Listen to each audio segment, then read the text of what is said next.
은혜로우신 하나님 아버지, 이 저녁 우리를 예배의 자리로 불러주시고 찬양으로 주님의 이름을 높이게 하시니 감사합니다. 한 주간의 분주함 속에서 마음이 흩어지고 생각이 여러 곳에 빼앗기며 살았지만 이 시간 다시 주님 앞에 나아옵니다. 우리의 찬양을 기쁘게 받아주시고 굳어진 마음은 부드럽게 하시며 메마른 심령에는 하늘의 은혜를 부어 주옵소서. 주님, 우리의 예배가 형식으로만 지나가지 않게 하옵소서. 입술의 고백이 마음의 고백이 되게 하시고 이 시간 가운데 살아계신 하나님을 새롭게 만나게 하옵소서. 성령께서 이 예배 가운데 친히 임재하셔서 우리의 생각과 마음을 붙드시고 말씀을 듣는 귀를 열어 주옵소서. 주님보다 앞서 있던 염려와 욕심과 무거운 짐들을 이 시간 내려놓게 하시고 오직 주님의 다스림 안에 머물게 하옵소서.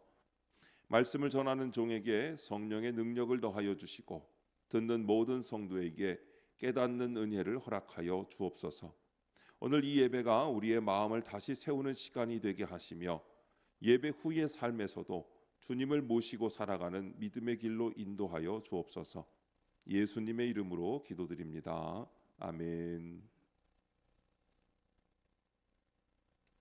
성경 말씀 마태복음 12장 43절부터 45절까지 말씀입니다. 더러운 귀신이 사람에게서 나갔을 때에 물 없는 곳으로 다니며 쉬기를 구하되 쉴 곳을 얻지 못하고 이에 이르되 내가 나온 내 집으로 돌아가리라 하고 와보니 그 집이 비고 청소되고 수리되었거늘 이에 가서 저보다 더 악한 귀신 7을 데리고 들어가서 거하니 그 사람의 나중 형편이 전보다 더욱 심하게 되느니라. 이 악한 세대가 또한 이렇게 되리라. 아멘. 빈집으로 두지 맙시다 라는 제목으로 말씀의 은혜를 함께 나누겠습니다. 사랑하는 성도 여러분, 집은 사람이 살아야 집입니다. 아무리 깨끗하게 청소되어 있어도 아무리 잘 수리되어 있어도 사람이 살지 않는 집은 금방 티가 납니다. 처음에는 깨끗해 보입니다. 문도 잠겨 있고 창문도 멀쩡하고 바닥도 정돈되어 있습니다. 그런데 사람이 안 살고 시간이 지나면 이상하게 공기가 달라집니다. 먼지가 쌓이고 습기가 차고 어디선가 곰팡이가 생깁니다. 마당에는 잡초가 올라오고 사람의 온기가 사라진 집은 그렇게 점점 허물어져 갑니다. 그리고 흔히 얘기하는 흉가가 되기도 하고 그렇게 무너지는 집이 되죠. 여러분, 신앙도 그렇습니다. 겉으로는 정돈되어 보일 수도 있습니다. 예배 자리에 앉아 있고 찬송도 부르고 큰 잘못 없이 살아가는 것처럼 보일 수 있습니다. 그런데 내 안에 주님이 주인으로 거하고 계시지 않으면 여러분, 그 마음은 빈집이 되는 겁니다. 겉은 멀쩡한데 속은 비어 있는 겁니다. 오늘 본문이 바로 그 문제를 말씀하십니다. 예수님께서 더러운 귀신이 사람에게서 나갔다가 다시 돌아오는 이야기를 해주고 계십니다. 그 귀신이 쉴 곳을 찾지 못하고 전에 있던 집으로 돌아온다는 겁니다. 그런데 와서 보니까 그 집이 비어 있고 청소도 되어 있고 수리가 되어 있는 겁니다. 그러자 그 귀신은 자기보다 더 악한 귀신 7을 데리고 들어가 거한다는 겁니다. 그래서 그 사람의 나중 형편이 전에보다 더 심하게 되었다고 주님은 말씀해주고 계십니다. 이 말씀은 단순히 귀신 이야기를 하려는 것이 아닙니다. 이 말씀의 마지막을 보십시오. 45절을 보면 이 악한 세대가 또한 이렇게 되리라 하고 말씀하고 있습니다. 예수님은 당시에 악한 세대를 향하여 이 말씀을 하셨습니다. 예수님께서 귀신 들려 눈 멀고 말 못하던 사람을 고쳐주셨습니다. 그 자리에서 한 사람의 인생이 새로워졌습니다. 그런데 사람들은 그 은혜를 보고도 예수님을 믿지 않았습니다. 오히려 예수님이 바알세불 곧 귀신의 왕의 힘을 빌려 그런 일을 한다고 비난했습니다. 그리고 나서 또 표적을 보여달라고 요구합니다. 이미 보고도 믿지 않는 마음, 은혜를 보고도 주님을 받아들이지 않는 마음, 겉으로는 종교적인데 속으로는 주님을 거부하는 마음, 예수님은 그것을 악한 세대라고 말씀하고 있습니다. 오늘 그래서 첫 번째로 청소된 집도 비어 있으면 위험합니다. 본문에 나오는 집은 엉망진창인 집이 아니었습니다. 예수님은 그 집이 청소되고 수리되었다고 말씀하셨습니다. 깨끗이 청소되어 있고 정돈되어 있고 고쳐져 있었습니다. 보기에는 좋아 보이는 집입니다. 그런데 문제가 하나 있었습니다. 비어 있었다는 거죠. 주인이 없었습니다. 이 점이 중요합니다. 예수님은 더러워서 위험하다고 말씀하지 않으셨습니다. 여러분, 집이 좀 더러우시다고 염려하지 마십시오. 예수님이 더럽다고 뭐라 하시는 게 아니에요. 비어 있어서 위험하다고 말씀하십니다. 그렇다고 여러분, 집을 쓰레기로 가득 채우란 얘기는 아닙니다. 집 주인이 있어야 된다는 것이죠. 우리도 신앙생활을 하면서 어느 순간 마음을 정리할 때가 있습니다. 이제 이렇게 살면 안 되겠다. 이 습관은 끊어야겠네. 말을 조심해야겠다. 나는 화를 줄여야지. 예배를 회복해야겠다. 이런 결심들은 귀합니다. 회개도 필요하고 정리도 필요하고 잘못된 습관을 버리는 일도 필요합니다. 자, 그런데 여러분, 그것만으로는 부족합니다. 청소는 했는데 주님이 들어와 계시지 않으면 그 마음은 다시 흔들린다는 겁니다. 분명히 끊었다고 생각했던 죄가 어느 날 다시 고개를 듭니다. 다 정리했다고 생각했던 상처가 작은 말 한마디에 다시 들고 일어납니다. 이제는 괜찮다고 생각했는데 어느 순간 똑같은 자리에서 또 무너집니다. 왜 그렇습니까? 마음이 비어있기 때문입니다. 결심은 했지만 은혜로 채워지지 않았고, 정리는 했지만 말씀으로 다스림받지 않았고, 죄는 버렸지만 주님을 주인으로 모시지 않았기 때문입니다. 예를 들어 어떤 사람이 늘 원망하는 말을 많이 했다고 합시다. 어느 날 말씀을 듣고 결심합니다. 이제 원망하지 말아야지. 좋습니다. 그런데 입으로 원망하는 말만 줄였지 마음 깊은 곳에 감사가 채워지지 않으면 어떻게 됩니까? 말은 참는데 마음은 계속 부글부글 끓는 거예요. 겉만 참는 거죠. 속은 막 난리가 났습니다. 겉으로는 조용한데 속에 불평이 쌓이는 겁니다. 그러다가 어느 날 작은 일 하나에 그냥 무너져가지고 더 거칠게 그동안 참았던 것이 무색할 정도로 터지는 경우가 생깁니다. 또 어떤 사람은 분노를 줄이려고 합니다. 화를 내지 말아야지. 맞습니다. 그런데 내 마음이 주님의 긍휼로 채워지지 않고 십자가 앞에서 나 자신이 용서받은 사람이라는 은혜를 붙들지 않으면 분노는 잠시 눌려 있을 뿐입니다. 사라진 것이 아니에요. 마음 한쪽에 쌓여 있다가 어느 순간 또 다시 올라옵니다. 그러므로 성도에게 필요한 것은 단순한 자기 관리가 아닙니다. 마음을 조금 깨끗하게 정돈하는 수준이 아니라는 겁니다. 여러분, 성령께서 내 안에 거하시고 주님이 내 마음의 주인이 되셔야 하는 것입니다. 고린도전서 6장 19절을 같이 읽겠습니다. 시작. 너희 몸은 너희가 하나님께로부터 받은 바 너희 가운데 계신 성령의 전인 것들을 알지 못하느냐. 아멘. 우리 몸은 뭐라고요? 성령의 전이라고 말씀합니다. 쉽게 말하면 성령께서 거하시는 집이라는 뜻이에요. 여러분이 뭐라고요? 성령이 거하시는 집이 바로 여러분 몸입니다. 성령님이 우리의 주인이 되시는 거예요. 이 집의 주인은 내가 아니라는 겁니다. 여러분의 집이 등기되어 있으니까 여러분 것이죠. 그렇죠. 그 집은 여러분 것이라 치고 지금 여러분 자체는 누가 주인이냐는 겁니다. 여러분, 성령님이 여러분의 집 주인이 되어야 할 줄로 믿습니다. 이 몸의 주인입니다. 내가 내 마음의 주인 노릇을 하려고 할 때 그 집은 결국 흔들립니다. 성령께서 주인 되실 때 그 집은 살아나기 시작하는 겁니다. 두 번째로, 빈집은 옛 주인의 발걸음을 다시 부릅니다. 본문에서 더러운 귀신은 이렇게 말합니다. 내가 나온 내 집으로 돌아가리라. 이 말이 참 무섭지 않습니까? 귀신이 그 집을 아직도 자기 집처럼 생각을 합니다. 내가 나온 내 집이에요. 이미 나갔는데도 여전히 자기 집이라고 부릅니다. 이것이 죄의 속성입니다. 죄는 한 번 나갔다고 해서 포기하지 않습니다. 옛 습관은 쉽게 단념하지 않습니다. 마귀는 성도가 은혜에서 멀어지고 마음이 비어있는 틈을 그냥 지나치지 않습니다. 베드로전서 5장 8절에 같이 읽습니다. 근신하라, 깨어라, 너희 대적 마귀가 우는 사자같이 두루다니며 삼킬 자를 찾나니. 아멘. 마귀는요, 아무나 붙잡는 것이 아닙니다. 삼킬 자를 찾는 거예요. 틈이 있는 사람, 마음이 비어있는 사람, 은혜에서 멀어진 사람, 말씀의 울타리 밖으로 조금씩 나가 있는 사람을 찾습니다. 우리가 조심해야 할 때가 언제인지 아십니까? 큰 죄를 짓고 있을 때만 조심해야 되는 게 아닙니다. 오히려 나는 이제 괜찮아 라고 생각할 때가 조심해야 되는 때입니다. 이 정도면 됐어. 그때가 조심할 때예요. 예배가 익숙해지고 말씀이 새롭게 들리지 않고 기도 없이도 하루가 괜찮게 아무렇지도 않게 지나가기 시작하실 때, 여러분 그때가 조심할 때입니다. 처음에는 큰 변화처럼 보이지 않습니다. 그런데 기도가 조금 줄어듭니다. 말씀을 하루 이틀 미룹니다. 예배는 드리는데 마음이 따라오지를 않습니다. 봉사는 하지만 기쁨이 사라집니다. 사람을 만나도 사랑보다 판단이 앞섭니다. 그러다가 어느 순간 내 안에 예전에 내가 다시 앉아 있는 것을 보게 됩니다. 예전에 버렸다고 생각한 미움과 욕심과 시기와 음란과 교만과 불신앙이 다시 자리 잡는 것입니다. 여러분, 이것이 빈집의 위험입니다. 죄는 언제나 돌아오려고 합니다. 그러나 더 중요한 사실이 있습니다. 여러분, 주님이 계신 집에는 죄가 주인 노릇을 할 수 없다는 겁니다. 이미 주인이 계시니까요.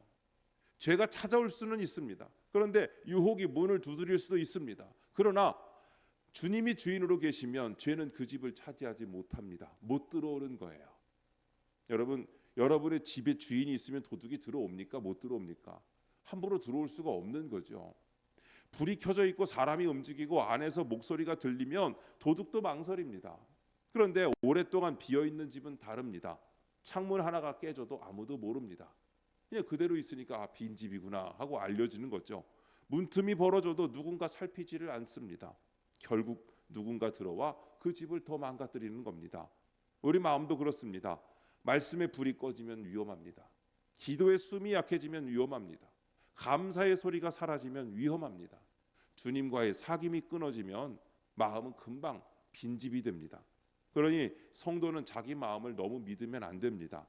나는 괜찮아, 나 정도면 됐어 라고 하는 순간이 가장 위태롭습니다. 어떤 분은 나는 법 없이도 살아, 그런 사람은 없습니다. 여러분, 정말 아무도 보지 않을 때도 내가 정말 주님 보시기 합당한 사람인지 우리가 돌아봐야 합니다. 우리는 날마다 주님 앞에 서야 합니다. 어느 누구도, 목사부터 시작해서 모든 사람이 다 매일매일 주님 앞에 서야 합니다. 날마다 말씀 앞에 마음을 비춰야 합니다. 날마다 성령께서 내 안을 살피시도록 해야 합니다. 신앙은 한 번 정리하고 끝나는 일이 아닙니다. 매일매일 주님을 나의 주인으로 모시며 살아가는 일이 되어야 합니다. 세 번째로, 성령으로 채워진 집이 되어야 합니다. 빈집으로 두지 말아야 합니다. 그렇다고 마음을 이것저것 바쁜 일로만 채우라는 뜻은 아닙니다. 봉사도 하고 전도도 하고 기도도 해야 합니다. 그러나 그것이 단순한 종교 활동으로만 남으면 또 다른 피곤함이 됩니다. 핵심은 주님으로 채워지는 거죠. 성령께서 내 마음을 다스리도록 내어드리는 것입니다. 성령 충만은 감정이 뜨거워지는 것만을 말하지 않습니다. 물론 은혜를 받으면 마음이 뜨거워질 때가 있습니다. 눈물이 나고 찬송이 나오고 다시 살 힘이 생깁니다. 그러나 여러분, 성령 충만은 그보다 더 깊습니다. 성령 충만은 내 마음의 주인이 분명해지는 거예요. 뜨겁게 기도했다고 성령 충만한 게 아닙니다. 성령 충만의 한 모습이긴 하죠. 정말 성령 충만은 내 생각을 주님께 맡기고 내 말이 주님의 다스림을 받고 내 선택이 말씀 앞에서 조정이 되는 겁니다. 그게 성령 충만이에요. 그러므로 성령으로 채워진 사람은 달라지는 겁니다. 입에는 원망보다 감사가 많아지는 겁니다. 마음에는 불안보다 믿음이 자리 잡는 겁니다. 사람을 볼 때 정죄보다 긍휼이 앞서게 되는 겁니다. 문제가 생겨도 먼저 기도하려고 하는 겁니다. 손해를 보더라도 말씀을 따라가려고 결단하는 것입니다. 이것이 성령께서 거하시는 집의 모습입니다. 우리가 해야 할 일은 어렵고 거창한 일이 아닙니다. 다시 주님께 자리를 내어드리는 것입니다. 말씀을 펼쳐놓고, 주님, 오늘 제 마음을 다스려 주십시오. 오늘 이 말씀으로 제 마음을 다스려 주시고 제 삶을 인도하여 주시고 저의 결단과 저의 선택을 주님의 말씀으로 바로잡아 주옵소서. 하루를 시작하면서 오늘 주님 제 입술을 지켜 주옵소서. 내 마음에 주님 아닌 것이 주인 되지 않게 해 주옵소서 하고 맡기는 것입니다. 예배의 자리에서 마음을 비워두지 않고 말씀을 내 이야기로 받는 겁니다. 누군가를 섬길 때도 내 열심을 드러내려 하지 않고 내 이름 드러내려 하지 않고 주님의 사랑이 온전히 흘러가게 해달라고 구하는 겁니다. 우리가 빈집으로 사는 이유가 꼭 큰 죄 때문만은 아닙니다. 너무 바빠서 빈집이 되기도 합니다. 해야 할 일이 많고 신경 쓸 일도 많고 책임져야 할 사람이 많다 보니까 어느 순간 내 영혼을 돌보지를 못합니다. 몸은 계속 움직이는데 마음은 자꾸 메말라 갑니다. 겉으로는 잘 버티고 있는 것 같은데 속은 텅 비어갑니다. 그래서 여러분, 이런 수요 저녁 예배가 귀한 겁니다. 한 주간의 중간에 다시 주님 앞에 앉는 겁니다. 다시 점검하는 겁니다. 세상 일로 분주했던 마음을 다시 주님께 드리는 겁니다. 주님, 제 마음이 비어 있습니다. 주님 아닌 것들이 제 안에 너무 많이 들어와 있습니다. 다시 제 안에 거하여 주시고 저를 다스려 주옵소서. 수요 예배뿐만 아니라 매일매일 새벽의 시간도 여러분들에게 바로 그런 시간이 되는 줄로 믿습니다. 사랑하는 성도 여러분, 오늘 주님께서 우리에게 물으십니다. 네 마음은 지금 어떤 집이냐? 오늘 바로 저와 여러분에게 네 마음은 지금 어떤 집이냐 물으십니다. 깨끗하게 보이지만 비어있는 집이십니까? 종교적인 모양은 있지만 주님이 주인 되시지 못한 집입니까? 겉으로는 조용하지만 속에는 염려와 원망과 욕심이 자리를 잡은 집입니까? 그렇다면 오늘 다시 주님을 모셔야 합니다. 정리만 하지 말고 채워야 합니다. 버리기만 하지 말고 주님께 내어드려야 합니다. 청소된 빈집이 아니라 성령께서 거하시는 집이 되어야 합니다. 주님은 우리를 빈집으로 버려두기 위해 찾아오신 분이 아니십니다. 주님은 우리 안에 거하시기 위해 찾아오셨습니다. 우리의 무너진 곳을 고치시고 더러워진 곳을 씻으시고 텅 빈 마음을 은혜로 채우시는 분입니다. 그러므로 오늘 이 밤에 마음의 문을 다시 여시기 바랍니다. 주님께서 내 안에 거하시도록 자리를 내어드리시기 바랍니다. 나쁜 것을 끊는 데서 멈추지 마십시오. 좋은 사람이 되려는 결심에서 멈추지 마십시오. 성령으로 충만해야 합니다. 말씀으로 채워져야 합니다. 은혜로 살아야 합니다.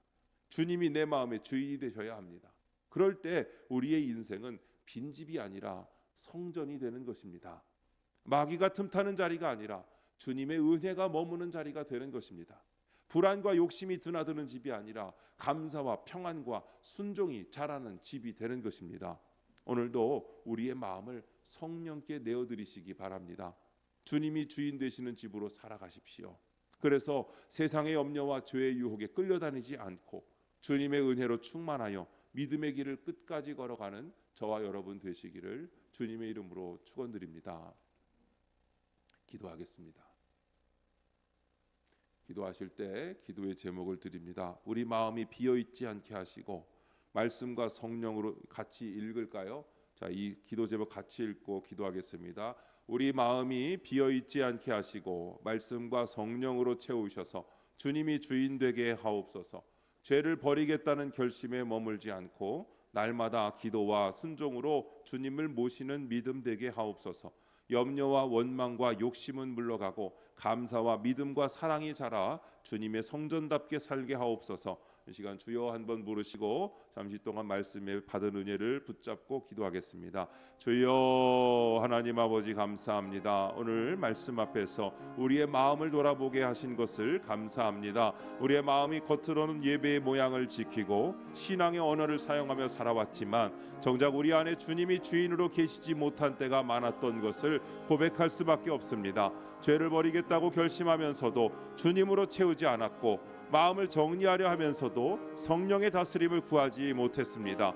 그래서 작은 염려에도 흔들리고 오래된 상처와 원망이 다시 고개를 들며 세상의 욕심이 우리 안에 자리를 차지하였습니다. 주님, 우리를 빈집으로 두지 말아 주시옵소서. 우리의 생각과 말과 선택 가운데 성령께서 거하여 주시옵소서. 말씀으로 우리 마음을 채우시고 기도로 주님과의 사귐을 회복하게 하시며 감사와 순종으로 하루를 살아가게 하여 주시옵소서.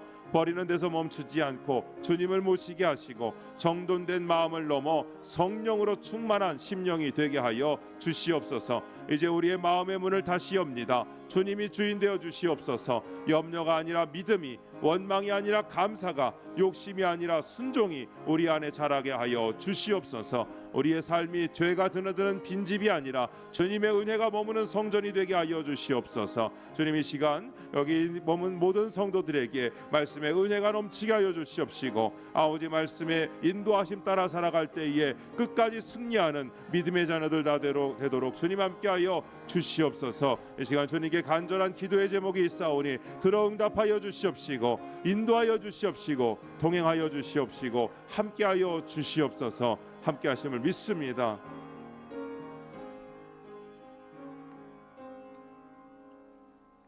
예수님의 이름으로 기도드립니다. 아멘.